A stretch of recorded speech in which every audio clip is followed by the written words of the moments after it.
កំពុងហៅរៀងរាវខ្មែរមកនាងពេទ្យគូកនដើរជួយអ្នកស្រុកក្រោយពេលសង្គ្រាមខ្មែរយើងបានសុខបានផុតពីទុក្ខខ្មាំងគីឈឺចោបងបានឃើញស្រីឡើងពីកំពង់ស្រ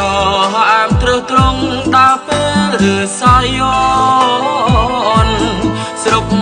កំពុងលែងបផារយបនចិត្តបងមិនតន់រំភើបស្នេហា